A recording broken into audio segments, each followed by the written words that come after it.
Good evening and welcome. I think most of you know me, but for those who don't, I'm Harold Holzer, and I have the honor of serving as chair of the Lincoln Forum. Can you hear? I know that we're going to have to turn. Can we turn it up, Diane?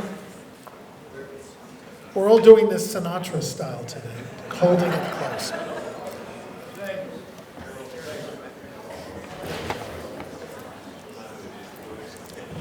All right, let me keep going. Anyway, on behalf of the Forum Executive Committee, I want to welcome you, and some of our board members are here this weekend, and you will be meeting them in the program portion of our special mini symposium. On behalf of the board and our co-chair, Jonathan White, and co-founder and chairman emeritus, Frank Williams, who is there, I welcome all.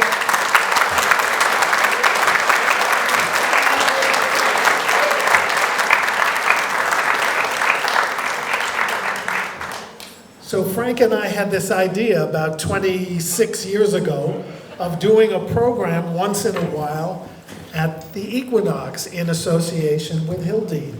And it worked so well that we stopped doing it about 15 years ago for no reason. And then Brian Keefe and the Hildene team and Chairman Bob Hallenbach came to us when we talked to each other, and we decided we needed to revive this tradition, and Hildene made it possible. Your enthusiasm has been astonishing. We thought we'd like to get between 75 and 100 people to start, and we got 150 people to start.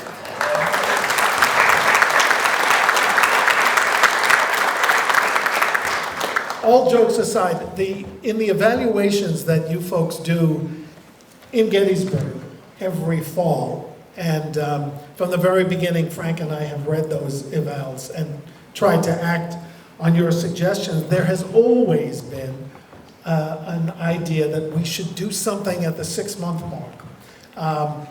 I have to say, it's easier said than done. It's a lot of work, and Diane Brennan, who is at the back, has done almost all of the work with Allison.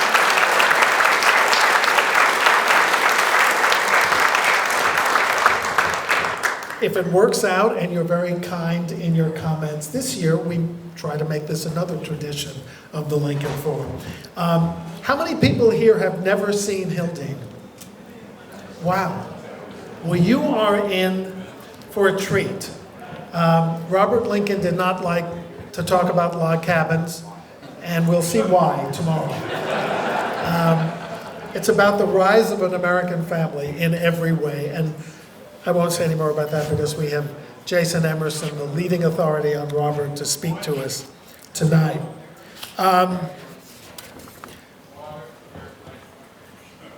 We're going to see Hildene tomorrow. We're going to be the first Lincoln group to be in Lincoln Hall, which has just been built by Hildene, the Friends of Hildene, as a much-needed conference center. We will have a continental breakfast there tomorrow, and we will have a lunch, and then a break for you to tour, and another break for you to actually have a break, and then we will have our dinner finale, and then, as you all know, as you've seen from the program, we will meet on Sunday morning, and Frank will be hosting all of the speakers to have a recap, talk about issues that are on Frank's mind and on our mind, and give you a lot of opportunity to talk and ask questions and all of that. By the way, when we booked this event, someone said, will I like the equinox? I've never been to the equinox. And I said, even Mary Lincoln never complained about the equinox. She came back a second time. So we can see why, right? This is an absolutely beautiful place.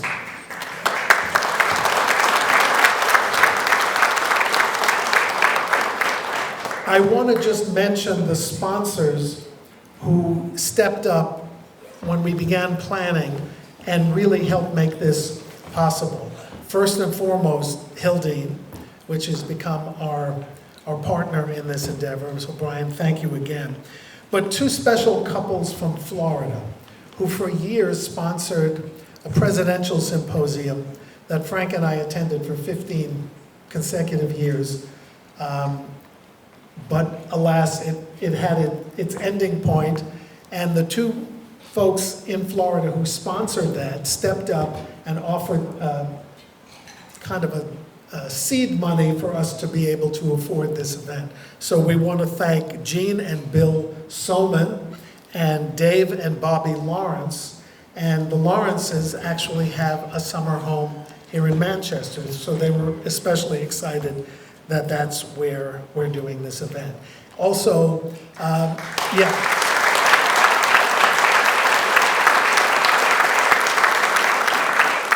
and they were quickly joined by Michelle Crowell and Frank and Virginia Williams. Lincoln once said that the better part of one's life is friendships, or are friendships. I'm sure Lincoln knew exactly how to say it.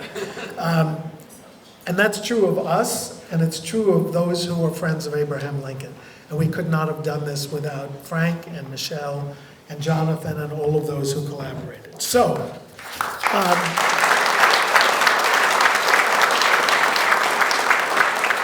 by the way, the first time Edith and I saw Hildene was 43 years ago.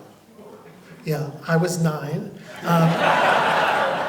And the Equinox was closed down and had been for years. Hildene was not open to the public. And the astonishing work that's been done to bring these places back to life over the last few decades. You will see you see the fruits of it here in this beautiful room, and you'll see it tomorrow at Hildene. It's going to rain, but bring your umbrellas, bring your walking shoes. Don't miss the chance to go up to the house, whatever you do. And then one final word, there will be books by the speakers. Jason's book, Catherine's books, will be at Lincoln Hall for you to purchase tomorrow if you're so inclined. You can't leave without one, so it's more than an inclination, I hope. So now we're going to have our dinner, and then I'll be back to introduce our speaker after dinner. But welcome, everyone. Wait for it. Thank you. And the Equinox staff will lead us to our dinner queue. Thanks. So I'm going to call everyone back to order. Hope you all enjoyed your dinner. Yes? Good.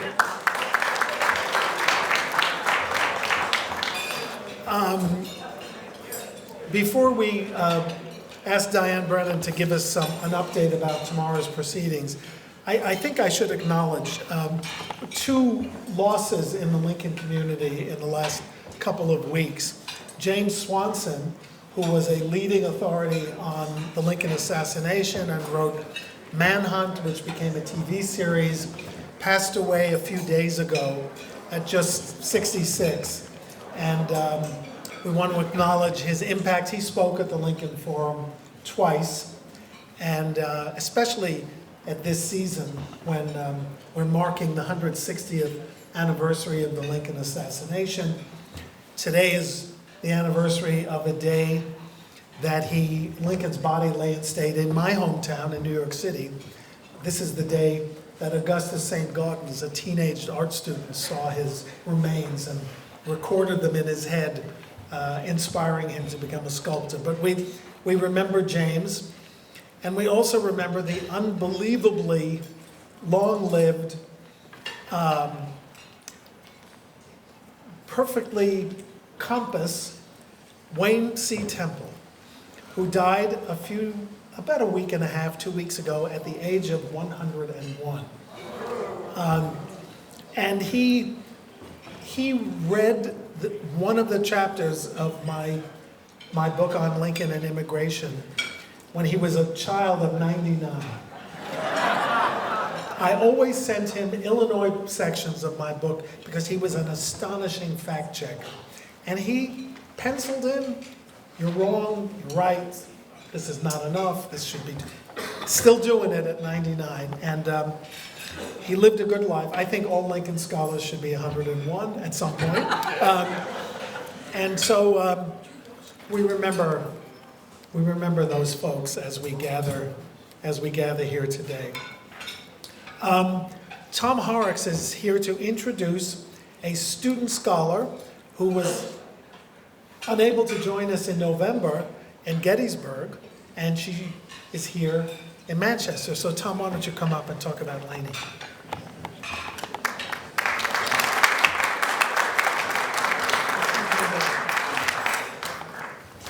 Thank you, Harold. Harold had mentioned earlier that this was sort of a Frank Sinatra event, and I have a pretty good voice, but no Sinatra. In 2021, Lincoln Forum member Patrick Anderson generously created a scholarship to encourage diversity at the Forum's annual Symposium. Named in honor of two great historians, John Hope Franklin and our own Edna Green Medford, the scholarship is open to students of color who are full-time undergraduates or graduate students. The selection committee for this award consists of John Marsalek, Paul Ellis Graham, Emma Benoon, Michelle Crowell, who's here, and Leon Reed, and yours truly. Last year we chose two Franklin Medford student scholars, one of whom was unable to attend the Lincoln Forum Symposium in Gettysburg due to the fact that her field hockey team was in the NCAA tournament. So we are pleased that she is joining us at this event. Her name is Lainey Pratzner. Lainey is currently a senior at Christopher Newport University, majoring in American Studies and minoring in Leadership Studies and U.S. National Security Studies.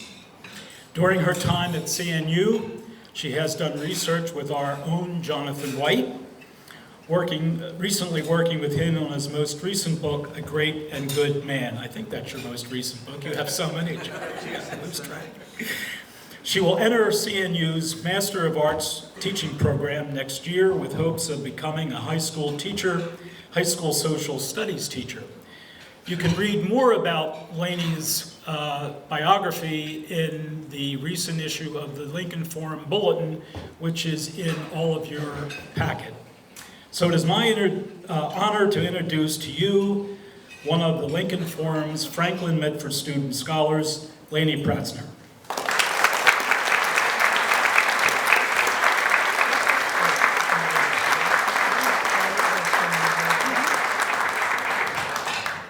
Thank you, Tom, and welcome, Lainey. You do all have the bulletins. We rushed them off the press. They're a little gold. They're a little yellow, so they'll be color corrected for the final run. But we wanted everyone to have it for our Hildene Symposium, particularly because it tells us a lot about the 30th anniversary of the forum to come in November, and it's going to be very special. We're going to be doing a prequel, which we haven't done for 3 years, on the 15th at the Beyond the Battle Museum in Gettysburg, co-hosted by our friend Andrew Dalton, and it's going to be dealing with Lincoln imagery and film. Christopher Oakley, who's here today, is going to be, there's Chris, is going to be doing a program. We're going to be able to see selections from that silent film, from the dawn of film that was discovered a few months ago, with expert commentary by Mark Reinhardt, who is the leading expert on Lincoln in movies. And we're going to see a long-lost network television special, The Day Lincoln Was Shot, which has not really been aired publicly for 65 years. And it has Raymond Massey as Lincoln, Lillian Gish as Mary Lincoln, and a young guy who kind of overdoes it. Well, you should all judge for yourself. A young guy playing John Wilkes Booth named Jack Lemmon. And it's a live broadcast, which has, amazing that they made a kinescope of a live show. So we'll be seeing that. And of course, Richard Carwardine and Stephen Lang and Jonathan will be doing the program. Frank will be doing a panel on the last peace efforts of Lincoln. Michael Vorenberg will be there on his new book. It's all in the program, but it's going to be a very exciting 30th, it's hard to believe, a 30th anniversary forum. So I hope you all sign up. John, is it on the website now? Yet. Not yet. Don't sign up until Monday. And then, We'll email when it's ready. okay, soon. And now, it's time for our opening speaker. And we could not have a more appropriate or knowledgeable, oh, I should have Diane first. I'm sorry, I broke the spell. Diane Brennan has some announcements she needs to make. I apologize. Diane. Good evening, and thank you all for coming. And I want to thank you all for all the encouragement and all the help you give me over the years. That makes my job so much easier. First thing I want to mention for tomorrow is there's going to be a shuttle bus going out to Hildene, and it's going to be running from the front doors out here. And Allison is going to stay behind to help to make sure you get onto that shuttle bus if you want to do that. Or you can make a new friend here at your table tonight, and you can carpool out so we can save some of the parking spaces out at Hildene. And the next thing I want to tell you about is breakfast for tomorrow. After we get done eating dinner here, they're going to be doing a breakfast buffet, and they're going to have it up and running at 7 o'clock tomorrow morning. For you early risers, you can get down there and take that. That's down at the Marsh Tavern. Okay? Marsh, right. Marsh. Okay. Right. Thank you so much. Okay. And for those of you who are fine with a continental breakfast, there'll be coffee and, small bites at Lincoln Hall at Hildene between 8:30 and 9. So feel free to do that as an alternative. Our speaker is still the most appropriate person to open our conference. Jason Emerson is the leading expert on Robert Lincoln and a significant contributor as well to the history of his father and mother. And for decades, there was one book about Robert Lincoln. Now there is, again, one book about Robert Lincoln, but this is it. It is not to be surpassed in any of our lifetimes because it is that rare thing, a definitive biography, brilliantly researched. Jason is one of the best researchers I know. I mean, to see Christian and Jonathan and Jason here, the best researchers in the country on Lincoln, is pretty awe-inspiring and annoying, frankly, for me. He's also, among his other books, is Abraham Lincoln Inventor, which needed to be done for so many decades, the only full-length study of the only presidential patent in American history. Several books on Mary, including one on her heroic and precedent-setting battle to be released from supervised care after her insanity trial. Jason is responsible for uncovering an array of letters and documents that attest to Mary's very sane and very dogged determination to engage a woman attorney to get her released from supervised care. He's currently working on an updated collection of Mary Lincoln's letters. Think about that. The standard source, the Turner's book, is 53 years old. I mean, I remember when it first came out, sadly, and it is a wonderful book. But Jason's already discovered 60 letters that are not included. So this will be the thing that people quote from now on about the correspondence of Mary. We asked him to open our conference because, above all, he's the author of Giant in the Shadows, The Life of Robert T. Lincoln. And he is unquestionably the Dean of Robert Lincoln Scholars and Scholarship. So he's here this evening to speak to us on the topic, appropriately enough, of Robert Lincoln and his parents. So please join me in welcoming Jason Emerson.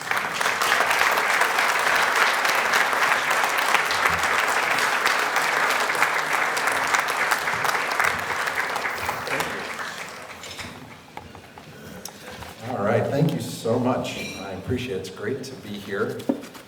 And let me just get my pages out here. When I heard, real quick aside, when I heard that Wayne Temple had passed away, I was good friends with him for a number of years, and anyone who knew Wayne Temple knew he had wonderful quips and sayings and wonderful opinions on things. And I remember, I never forget this, he would tell me his favorite thing that James G. Randall, his mentor, said to him, which Doc said to me all the time, and I'm sure he probably said it to other people. He would say, as I was working, and he's like, you're working hard, you want to be recognized, you want people to respect you, you want good reviews, this or that. He said, James G. Randall always said to me, he said, just remember this, Jason, oh, that mine enemy would write a book. And I sometimes keep that in mind. I've never done that when I write reviews, just to be clear, but yeah, that was a sad day when Doc passed. But Robert and his parents. So when we think about when we think about Abraham and Mary Lincoln as parents, what pops into our head? Willie and Tad, right? Willie and Tad. The stories of their outrageous behaviors, the total lack of parental discipline are legendary. Tad riding through the White House on a goat, on a chair, whatever, dragging things behind him. Lincoln once called his boys the offspring of much animal spirits. And one of my favorite stories is Herndon talking about the boys when they'd be in the law office, and they'd go in there and they would, spill the ink stands and throw papers around, and they'd jump on the table and just spread the papers everywhere. And Herndon, he hated them, and he disgustingly declared once, had they shit in Lincoln's hat and rubbed it on his boots, he would have laughed and thought it very smart. And, Robert, on the other hand, when people think of Robert, he's kind of considered prissy, aristocratic, Eastern-influenced young adult in college who was rarely around. And he's often left out of the Lincoln family narrative.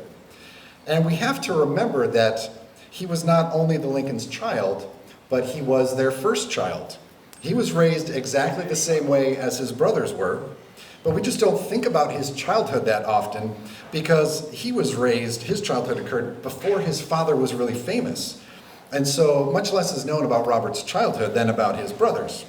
Now there are a few direct clues here and there, such as the generally known letter that Abraham Lincoln wrote, and he wrote, since I began this letter, a messenger came to tell me Bob was lost. But by the time I reached the house, his mother had found him, had whooped him, and by now very likely he has run away again. Or when he commented on Tad's lack of schooling and discipline during the White House years, and he said, oh, let him run. He has time enough to learn his letters and get pokey. Bob was just such a little rascal, and now he's a very decent boy. And so if you think of how much the Lincolns adored Willie and Tad, remember to apply that to Robert as well. He was raised and treated in exactly the same way. We know from neighbors, from friends, from hired girls, that in the early years, whenever Abraham Lincoln was home, his greatest joy was to spend time with his son. And in fact, Robert received more attention than his brothers because he grew up in the years when Lincoln was actually home a little bit more, before his later political fame had him not just riding the circuit, but always around giving speeches and campaigning. So father and son, Abraham and Robert, they would read, they would wrestle, they would play games together. Lincoln would do homework with Bob, and he would try to learn all the things that he missed by not having any formal schooling. When Mary's infamous temper flared up, Abraham would take Bob, and they'd go down to the law office for a while until it blew over. He often took Bob with him on various trips, such as in 1853, when they went to the town of Lincoln, Illinois, and Lincoln dedicated the town named after him, and Robert was there. In 1858, when Robert was 15, he drove the family buggy to Beardstown to pick up his father after a speech he had made during the Senate race with Stephen A. Douglas.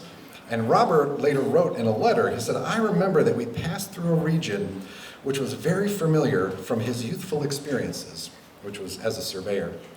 And on several occasions, he stopped the buggy and laughingly asked me to go a little distance into the woods where I would find a blazed tree, which he described, which he had marked as a survey corner.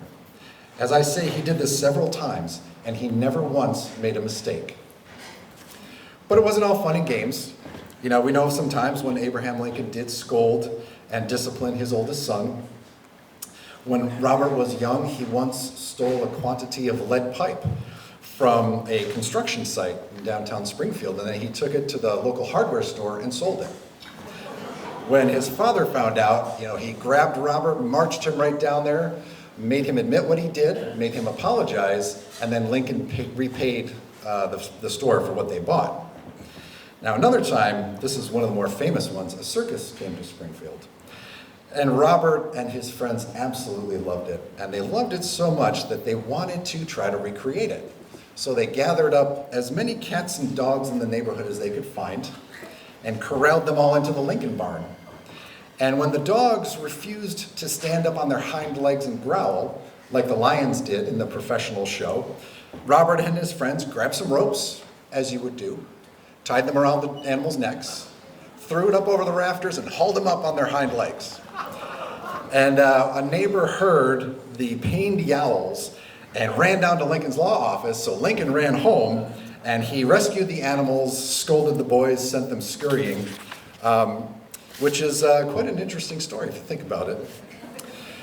Now, interestingly, in later years, Robert's wife, Mary Harlan, asked him about his relationship with his father. And I don't even remember where I found this. This was such an obscure little thing I found. And she wrote it down. And so she asked him, she said, "Did your father ever look cross?" And Robert said, "No, never, but very sad and thoughtful at times." And she asked him, "Did he ever scold you?" He said, "No, never. I have none but the sweetest memories of him." During his childhood years, Robert, of course, spent a lot of time with his mother. As they did back in those days, she taught him manners. She taught him to read and write. She imbued in him a love of poetry and literature. She taught him to speak French and to play the piano. They took piano lessons together, actually. And it was probably through her that he gained his love of travel and of fine fashion. He was her constant companion. And as he grew older, he was also the protector who kept her safe from burglars, from fires, from thunderstorms, of which she was absolutely terrified when her husband was not home. And in fact, when 4-year-old Eddie Lincoln died in 1850, Robert really was a main source of his mother's comfort and solace, not only because he was still alive, but because just a few weeks later, Abraham Lincoln went on the judicial circuit for 3 months. So he was gone, but Robert was there.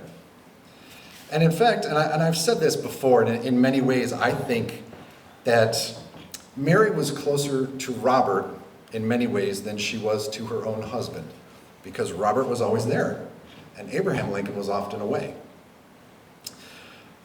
Now, mother and son were so close that when Robert left home in August 1859 to attend Phillips Exeter Academy in New Hampshire, Mary very naturally said that she felt quite lonely because of her son's leave-taking.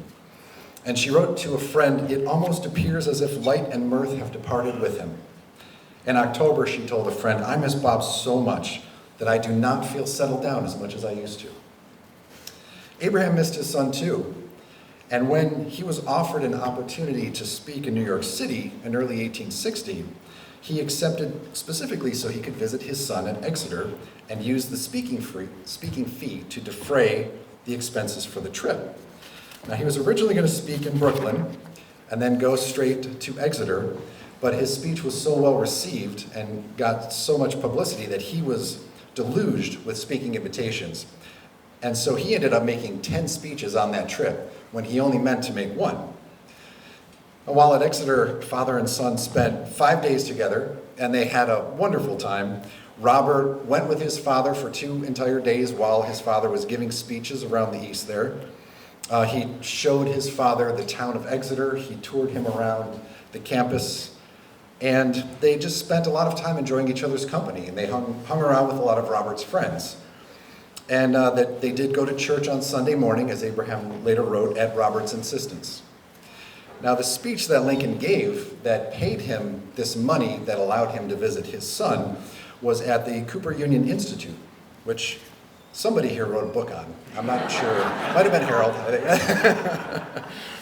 And that has been dubbed the speech that introduced Lincoln to the East and beyond Illinois and secured him the presidential nomination. Robert liked to say in later years that his father's Eastern trip and the speeches that he had to do at that time are what helped elevate him to the presidency, and he said that never would have happened, quote, but for his visit to a schoolboy. Robert was always very proud of that. Now, of course, the most scrutinized aspect of Robert's life in the world of Lincoln is the Civil War years, when Abraham Lincoln was president and Robert was a student at Harvard College. Robert wanted to join the Army in 1861, but his parents would not allow it. Mary was terrified of losing another kid after Eddie had died. And then in 62, after Willie died, she was really terrified of losing another child. And so the president acquiesced to her fears. But years later, Robert did write to someone, and he said his father did not allow him to enlist because, quote, something might happen to me that would cause him more official embarrassment than could be offset by any possible value of my military service. But Robert resented that incredibly. The newspapers are full of comments about, oh, sure, he can send other kids' sons to war, but not his own, And Robert resented it. He was embarrassed, and he was embarrassed for his father, too. But, Robert, I think some people know that a lot of people don't care about Robert or what he has to say about the warriors because they think he wasn't around. And Robert famously once wrote to a historian, he said, I don't know anything. I scarcely ever had 2 minutes quiet talk with my father during his presidency. And that's not true. And maybe during the weekend, if anyone's interested, I can elaborate on that. But I think that was a story Robert said so that people wouldn't bother him all the time to ask for stories about his father. He said, hey, I don't know anything. Just ask other people. But he knew a lot. And he was at the White House all the time. He was there during breaks, during the summer. Sometimes he would go just for the weekend. And what I have discovered, and I believe, that he was in many ways his father's confidant during the Civil War. And there's many examples, very briefly. I don't want to go too long on that, but in the cabinet crisis of 1862, when a lot of Republican senators wanted Secretary of State Seward removed from the cabinet, and Seward and his people wanted Treasury Secretary Chase out of the cabinet. And Lincoln, he did a masterful balancing act of keeping them both in the cabinet because he said he needed them in their places, and he also put them in their places. And he told Robert all about what was happening, and he asked Robert's opinion of what he thought.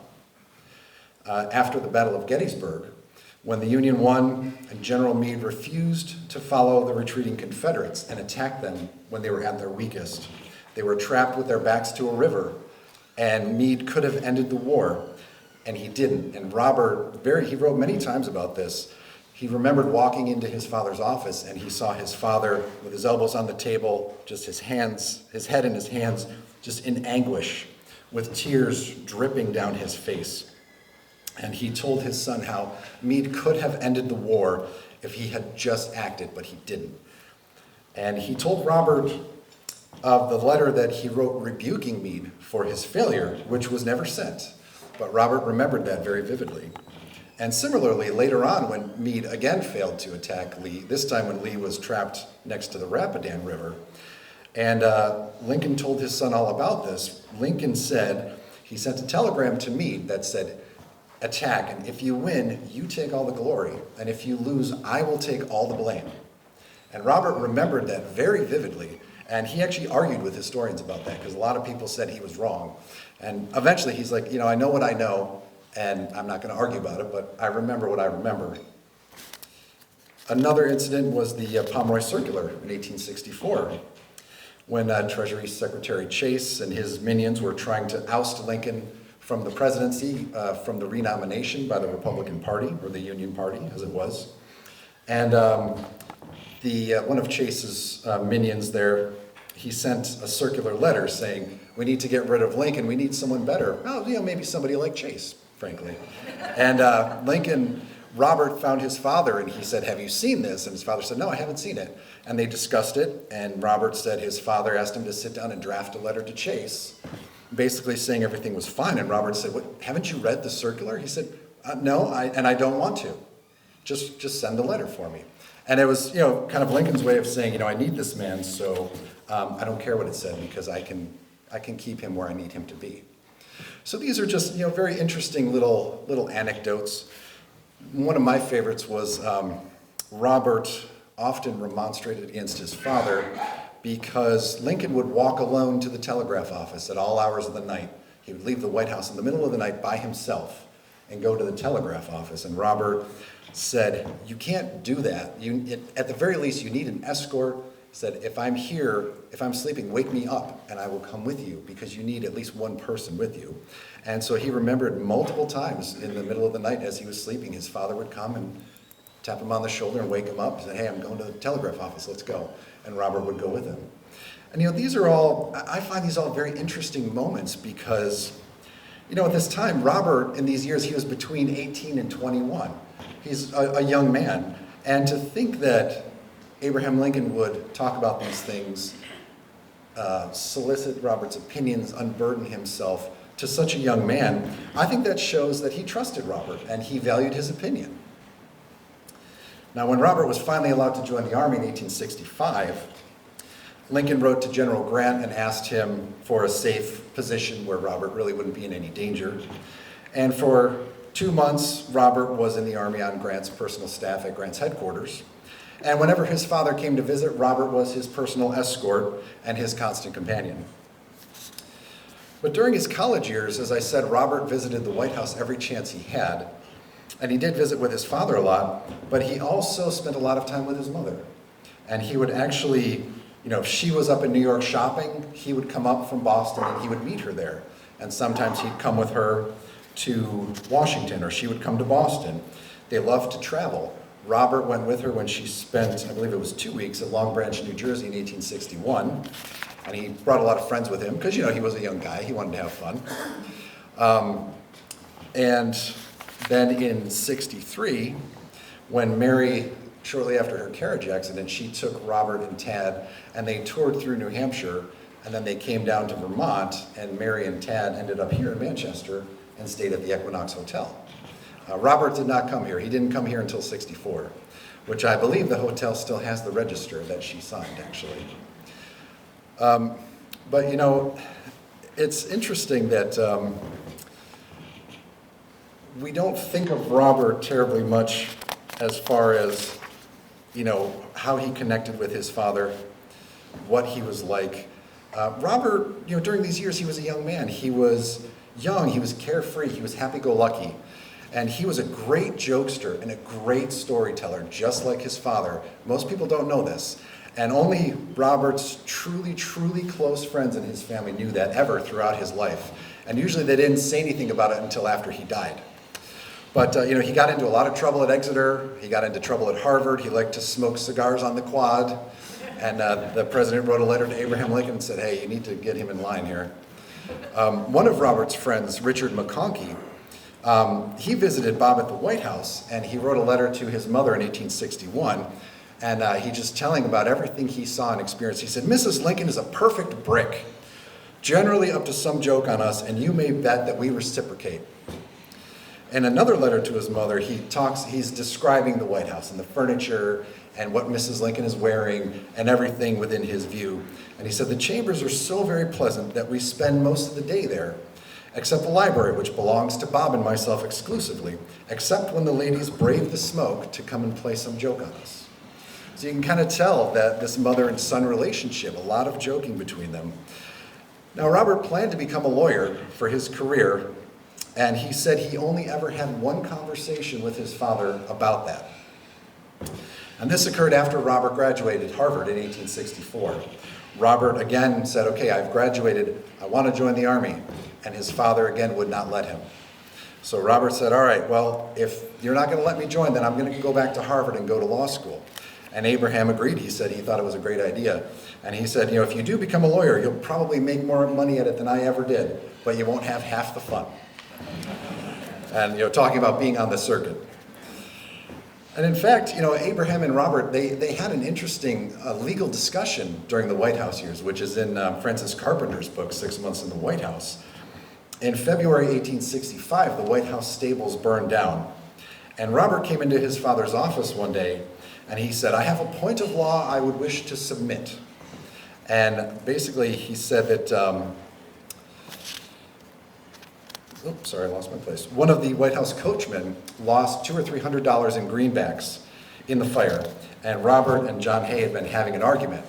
And he said, as to the liability of the government for its notes, and where it could be shown that they had burned or otherwise destroyed if the government was liable to repay him for it.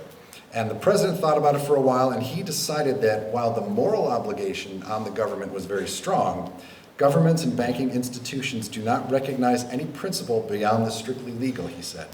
It's an established rule that the citizen cannot sue the government.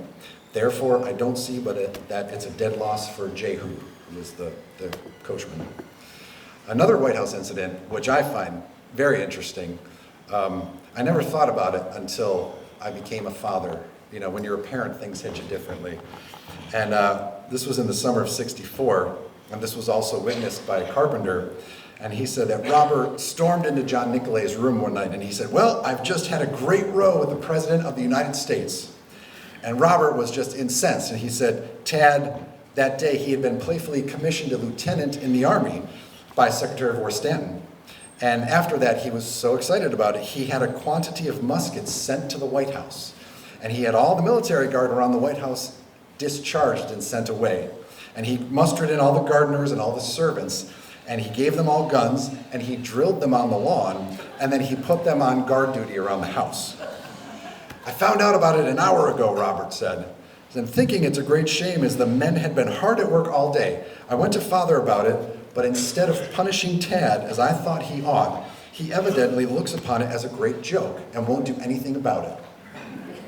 I don't know about you, but I think Willie and Ted, I would have hated those kids so much. And I don't think Robert appreciated them much either. But Ted pretty soon fell asleep, and so Robert had let everybody go home. But for one night during the war, at least, the White House was unguarded because of what Ted had done. And these are wonderful stories, and a lot of them are, really bring a smile to the face. And of course, all of that changed after the assassination. "In all my plans for the future," Robert said, he wrote, "the chief object I had in view was the approbation of my father. And now that he is gone, and in such a way, I feel utterly without spirit or courage." And so his relationship with his parents changed drastically after that. Now, obviously, his father was dead, so the only relationship he could have was with his memory or with his legacy. His relationship with his mother was utterly altered. Robert was now the head of the family. He was the man of the house, as it was back in those days. And so it was his responsibility to take care of his mother and his little brother. And they relied on him. So Robert resigned from the Army. He broke off his engagement with Mary Harlan. And he moved with his mother and brother to Chicago, which he didn't want to do. And he started preparing for law in Chicago. Now, from '65 to '75, Mary adored Robert, and her letters are just overflowing with words of praise for him, of pride, of love, and she repeatedly bestowed upon him the greatest compliment she could ever give or did ever give anybody in her life after '65. She said, "He grows more and more every day like his sainted father." She also handpicked Robert's wife, Mary Harlan, who was the daughter of Senator James Harlan of Iowa and was Lincoln's pick for Interior Secretary shortly before the assassination. And Mary loved Mary Harlan. It's confusing, so we always add the Harlan. She loved her like the daughter she never had. And supposedly Abraham Lincoln thought that his wife had made a fine match. Now, of course, the mother-son relationship was not perfect, as you know if you've read any of my books. Robert was often annoyed at his mother, often exasperated by her bizarre behaviors, by her delusions, specifically of poverty, by her constant need for attention. And he couldn't give her this attention, especially after he became a lawyer. He got married, he had children, he couldn't give her all these things she wanted. And then, of course, the two Marys had a falling out. After Tad died in 1871, Robert had his mother live with him in Chicago, and that just did not work. Mary Todd constantly told her daughter-in-law how she should dress, how she should decorate the house, how she should entertain friends, how she should deal with the servants, how she should raise her own daughter. And it got to the point where Robert's wife said, "I'm out of here." And she went to Iowa, to the family home, and she said, "I'm not coming back until she's gone." And so Robert, think about that position. You want to please your wife, but you're dealing with your mother who's in utter grief from her third son has just died. And he was really the kind of a pillar for her at that time in her life. And so he really had a tough line to walk on that one. But his mother left and his wife came back home. But their relationship was still good despite that little hiccup, and everything was great until Robert had his mother committed to the sanitarium in 1875. That was a little bit of a little speed bump, but and after Mary was declared restored to sanity 1 year later, Mary cut off all communication with Robert. She fled to Europe, basically because she was afraid he would have her committed again. And it broke Robert's heart. And he said more than once, he said, "I am not angry with her. I don't blame her. I would speak with her again in a heartbeat and not think anything of it. But she won't speak to me." And so he didn't speak to her for 5 years. Now, one small consolation during this time was that Mary Todd Lincoln was constantly sending gifts to her granddaughter, also named Mary Lincoln. This is the third Mary. The family called her Mamie. And so Robert hoped that the fact that she would at least send presents to her granddaughter, even though she ignored Robert and Mary Harlan, hopefully one day her animosity would end. And Robert said, "I'm very anxious that it should. Its existence has been very distressing to me." And Robert did finally reconcile with his mother in 1881 when he was Secretary of War. He was on an official trip to Fort Leavenworth, Kansas, and he stopped in Springfield, and the two reconciled. And for the next year and a half or so, Robert and his family visited Mary as often as they could, sometimes once a week, sometimes once a month. And when Congress decided to raise Mary's pension from $3,000 to $5,000, basically because Garfield's widow got $5,000, and we can all imagine how Mary felt, because she was only getting $3,000. It was actually Robert and Mary Harlan who got Mary's pension raised. They did it all behind the scenes, because Robert, he's like, "I'm a cabinet member, I can't be seen meddling in this," but they got it done. And then when she died, he followed her funeral wishes as close as he could do. She left him written instructions. So after his parents' deaths, imagine Robert's position. He was now the keeper of their legacies and their memories, and of course all of their possessions as well. And for Mary, we know that Robert, he was embarrassed by her insanity. He felt it embarrassed not only her, not only him, but it also embarrassed his father's legacy. And for a time, he tried to collect and destroy any letter she wrote from that period or indicative of that period. And eventually, he said, there was thousands of them out there. I just gave it up because I just knew it was not possible. But other than that, scholarship on Mary's life while Robert was alive was practically non-existent. And so he didn't really have to worry about her legacy terribly much. Especially this was a time when you didn't really write about women that much in the 19th century. One exception was he did work with his cousin Catherine Helm when she wrote the family authorized biography of Mary Lincoln that came out in 1928. And it's a great book. There are facts and quotes, and there's a letter in there that can't be found anywhere else. But of course, it's very sanitized overall. The insanity period is not even in there. It's completely ignored. But it's obviously an essential book. But there is an interesting story that does tell us something about how Robert felt about his mother. In 1895, Robert was being courted by journalist and historian Ida Tarbell. She was writing all these articles about Abraham Lincoln, and she wanted information. And she met him in his law office in Chicago, and he told her about a photograph he had just found. And it was the earliest known photograph of his father. It was the Shepherd photograph from 1848, when Lincoln was 37 years old. It had never been published. Nobody even knew it existed. And so she, of course, wanted it, and he allowed her to use it, and it was printed with her article in McClure's magazine. And when John Hay and John Nicolay, who wrote the big multi-volume biography of Lincoln, when they found out about this, they were furious because they had Robert's exclusive assistance on their work, and he let them use all the trunks of all of his father's papers, and he didn't let anybody else use it. And so they immediately wrote him and said, what gives, man? Why didn't you let us have this photo? And so Robert immediately wrote back, and he said, he apologized, and he explained, he said, it was among a lot of inconsequential things that was packed up in my mother's trunks, which I examined carefully for the first time after I returned from England in 1893. This is 11 years after Mary died. So this examination was a business I might have done at any time since her death in 1882, but there was no reason for thinking it of consequence, and I dreaded it. And I think that says a lot, that he didn't even want to look in her trunks because he was scared of what he might find.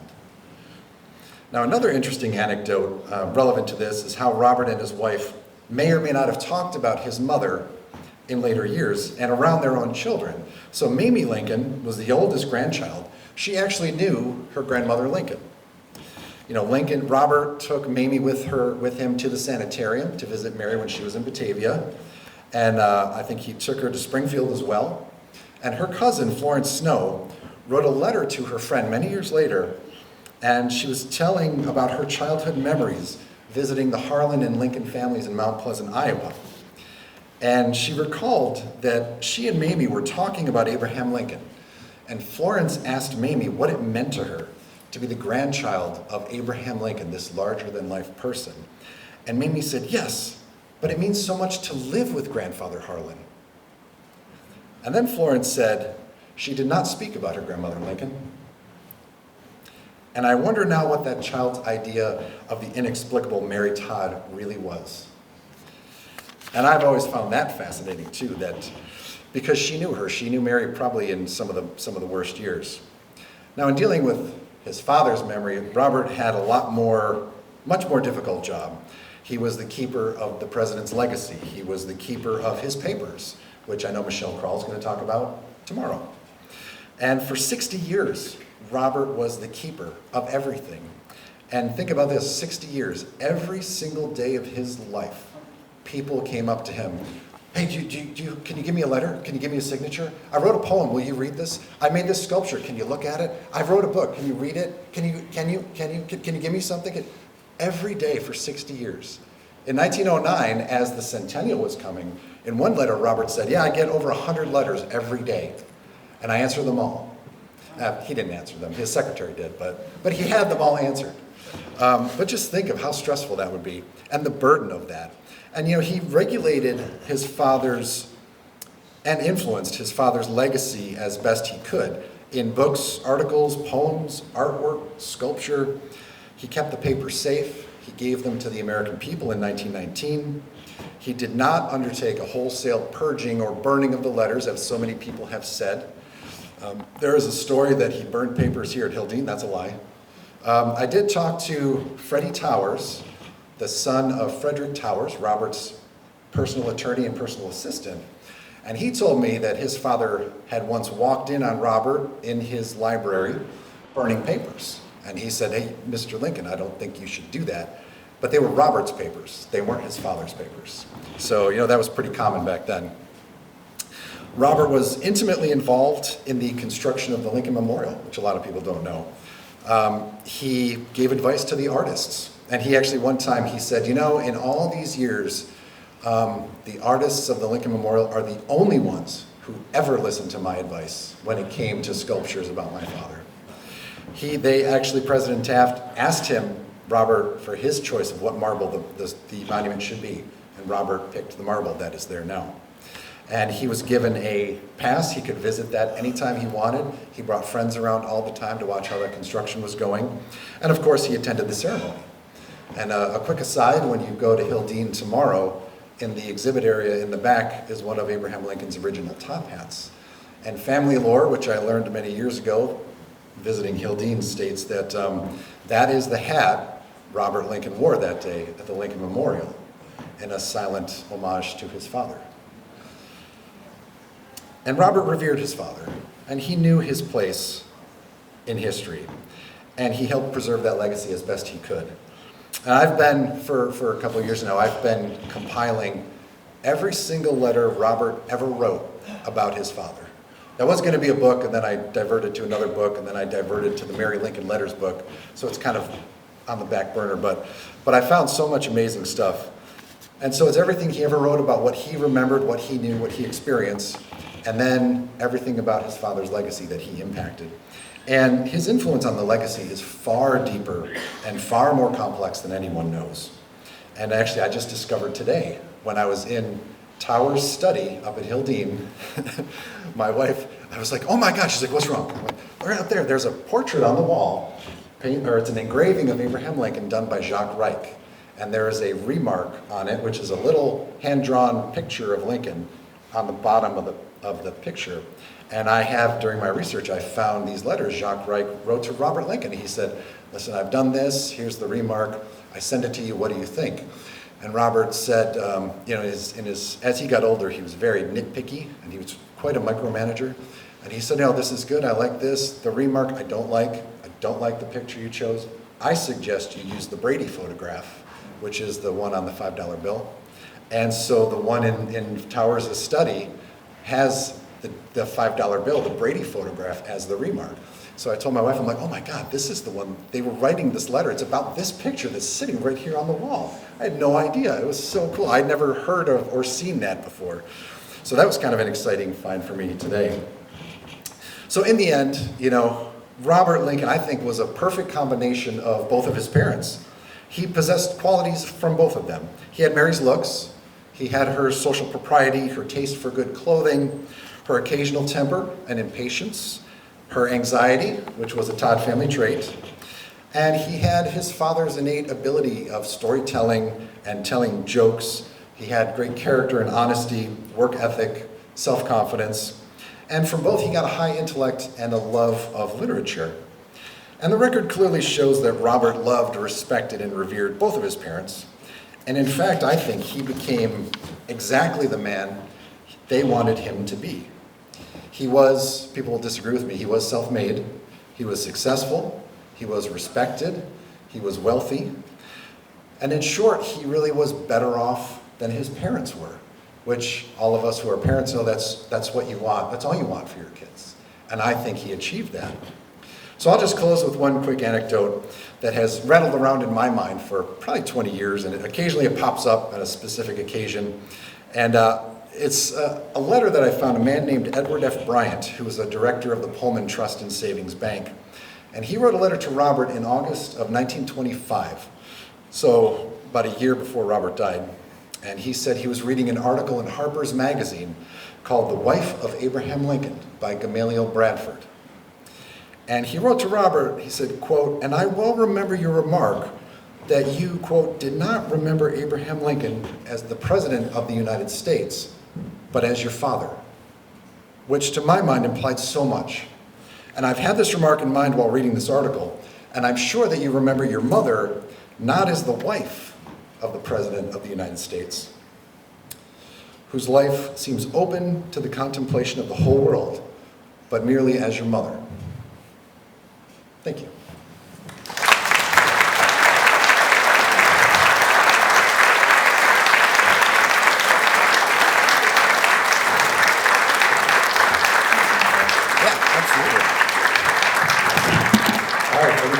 Questions? Love to take them. Hit me with the shots. Yes, sir. Did you say something about his daughters? Yes, about Robert's daughters. Yes, so Robert had 2 daughters and a son, just in case anybody doesn't know. So Mamie was the oldest, Abraham Lincoln II, whom the family called Jack, was next.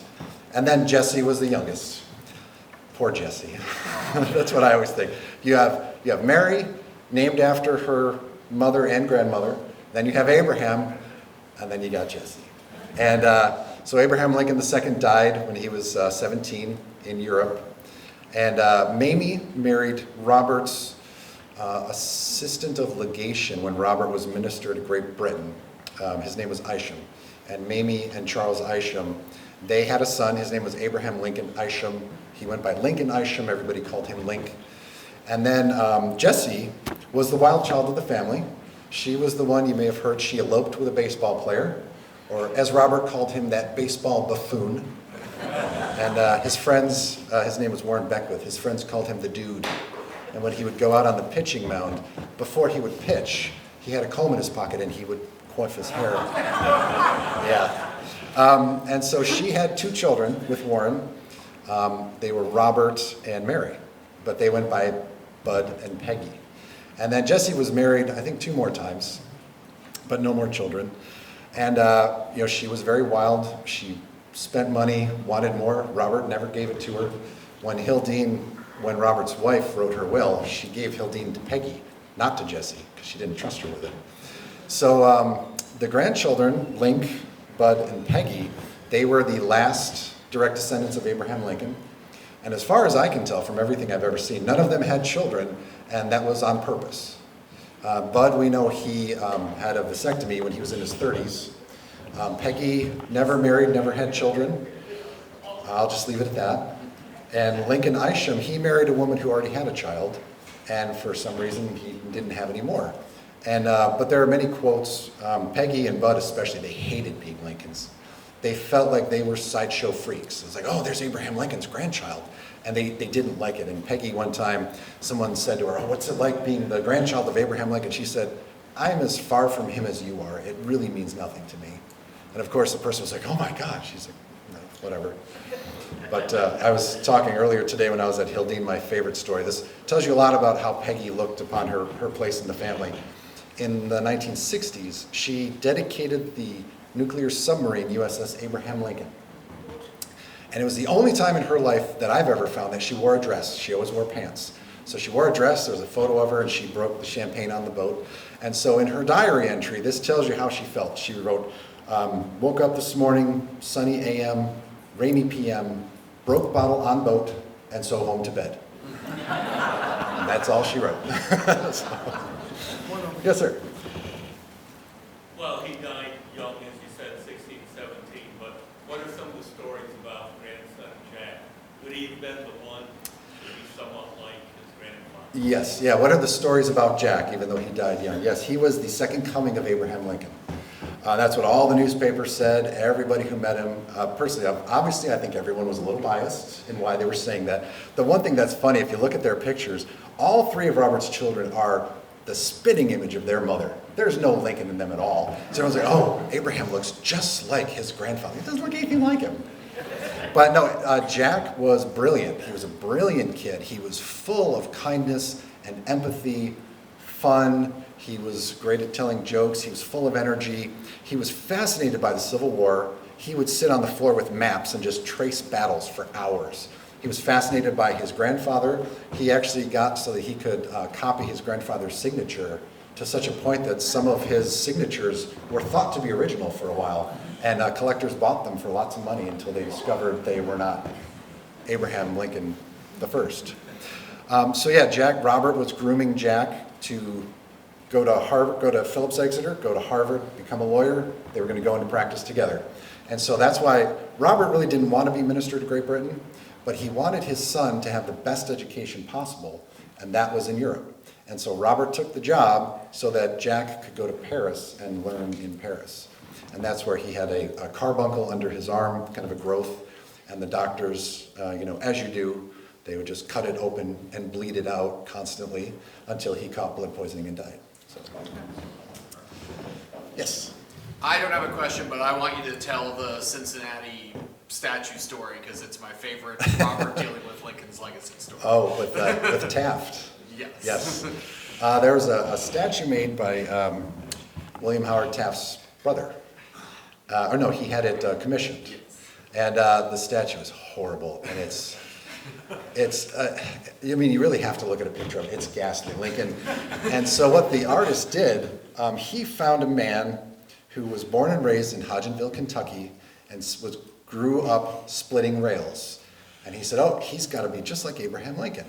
And so he used this guy as a model, and the feet were massive, the hands were huge, the clothing was like over large and rumpled. His face was all craggy and saggy, and he had his hands on his stomach, and it looked like he was holding in a stomach ache, and it was awful. And Robert, he said a lot of things to a lot of artists about their work if they asked him.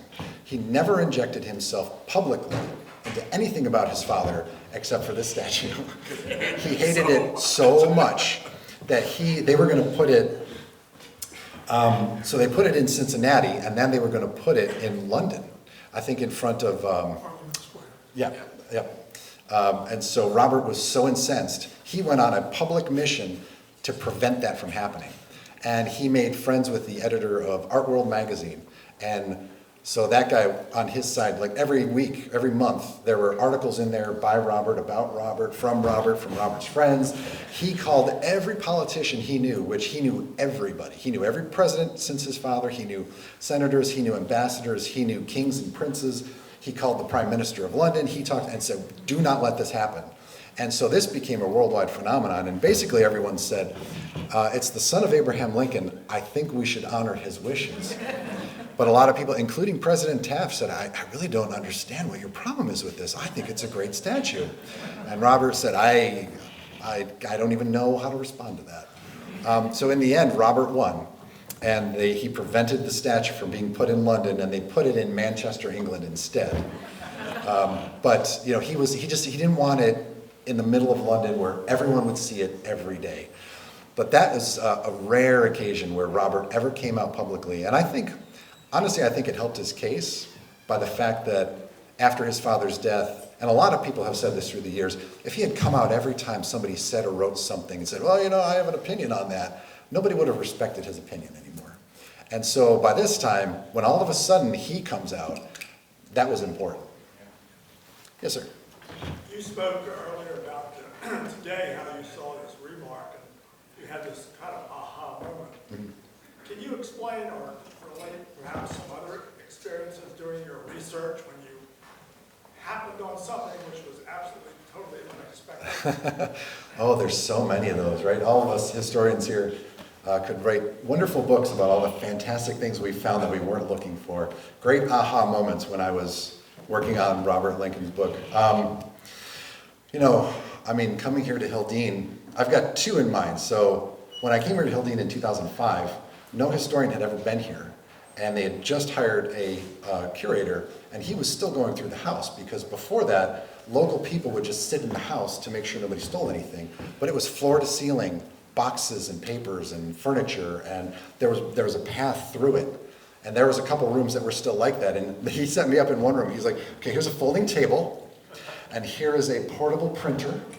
And so just you know, wind your way around that path there, and I'll find you a metal chair, and just, you know, make copies here. And I was like, really?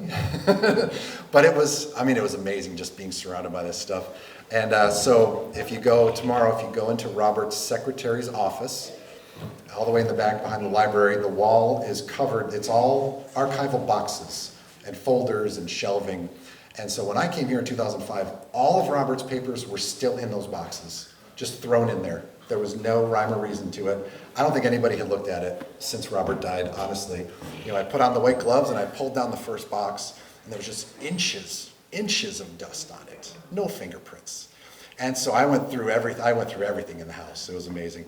And what I found in there, I found stuff every day when I wrote my book on Robert. I found unknown, unpublished things about Robert, about Abraham, about Mary, about the war, about other presidents, about so much. It was wonderful. One of my best moments, though, I think, was other than finding Mary's insanity letters, which really can't be compared to. I was in the Library of Congress, and I was in the manuscripts room, and the Robert Todd Lincoln papers at that time were just two folders. One was his enlistment papers, and then one had a couple documents in it. And so I'm looking through it, and there was like this 15-page handwritten letter in Robert's handwriting, and it was dated, I think it was July 10th, 1881, 1 week after Garfield got shot. And Robert was at the train station when Garfield got shot, and he took over the scene. He did exactly what Stanton did. He doesn't get any credit for this, which I've never understood, because he was like 40 feet away. He wasn't right there, but he was just behind him. And so he immediately took over. He called in the military. They put a ring around the train station. He called the doctor. He called the carriage. He had someone go get a bed that was upstairs and bring it down and put the president on it. And Robert took over. That's not in any books. So I'm looking at this, and this letter that I found, Robert wrote to his best friend in Chicago, and it details minute by minute everything that happened from the minute Garfield got shot for the next week. And I'm like, oh my God. And I looked, this is not in any book about Garfield, about presidents, about Robert, nothing. And I'm looking at it, and all of a sudden I start looking around, like, I hope nobody knows what I just found. Like, just, you know. And I was so excited, I'm like, what do I do with this? And then everybody like, hey, did you find anything cool to him? Nope, didn't find anything. It was, you know, just papers. That was amazing, and that was tough, you know, because I would love to, as we all know, I just want to my publisher, I'm like, can I just print this entire letter, just take up like 10 pages? You won't mind, right? Like, no, I have to summarize it. But that was an amazing find. Yeah, now that I'm doing the collected letters of Mary Lincoln, I've actually I have over 300 letters that are not in Turner now. And I've corrected 100 of their letters that are incorrect. So and I keep finding, I actually found 2 letters that Mary Lincoln wrote to Charles Orvis, who at one time was the owner of the Equinox Hotel and the brother of the Orvis fishing guy. And I found 2 letters that she wrote to him about, because when he owned the Equinox, she's like, I'm coming down to Vermont, can you please help me get a hotel, and not this hotel, but different place. He's, oh, of course, absolutely. So that was pretty neat. You know, nothing earth-shattering, but I didn't even know she knew him, or that she ever wrote to him. So every day I'm finding amazing things that aren't published. So that's why history is always an adventure. Yes, sir. What was Lieutenant Lincoln? That's what he was on April 14th, 1860. I'm sorry, where was Robert? Robert, yeah. Where was Robert on And then he April 14th? in his father's assassination. Oh, yes. Yes, so Robert, he was on Grant's staff, and he came into Washington with Grant, and they got here on the morning of the 14th, I believe it was. Robert came straight to the White House. He was the first person to tell his father exactly what happened at Appomattox during the surrender. And Robert and Mary were going to the theater. They asked Robert to go. He said, no, I'm tired. You know, he hadn't slept in a bed or had a shower for 2 weeks. He said, no, I'm just going to stay here. And so there's many different stories of what exactly happened that night as far as who came to the White House and who told who. And so what we know is Robert was in his room with John Hay. And they were hanging out, I think, having wine and cheese and just talking, because they were good friends and they hadn't seen each other in a while. And there's at least 4 people who claim to be the one they came and told Robert, your father's been shot. And Robert wrote about this a few times, and he said originally, we thought he was shot in the arm. So, you know, we rushed to the theater, but we thought everything was okay. And then as we got closer and we saw all the people in the streets, I started to get worried. And then when we got there, the doctor told me exactly what had happened, and he'd been shot in the head. And so Robert stayed there all night. His mother was in the front room crying hysterical, and she would occasionally come in there, start crying and yelling. They'd kick her out to the front room. And Robert really spent the night caring for his mother. And every once in a while, he would come in by himself and just watch what happened, watch the doctors, listen. And he was in there when his father died. And of course, Mary was in the other room.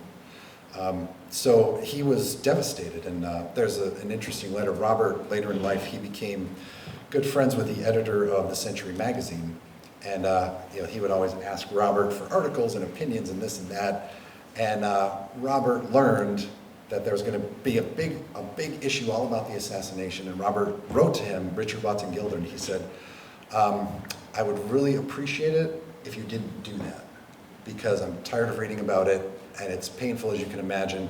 And he said that, my favorite quote, he said, it was a very dreadful night, and I really don't want to think about it ever again. And so Gilder, he said, okay, and he killed the stories about the assassination. Let's do one more. Right here. Yes, ma'am. I'll stand up because I'm short. You said you got a surprise when you went to the Lincoln Room today.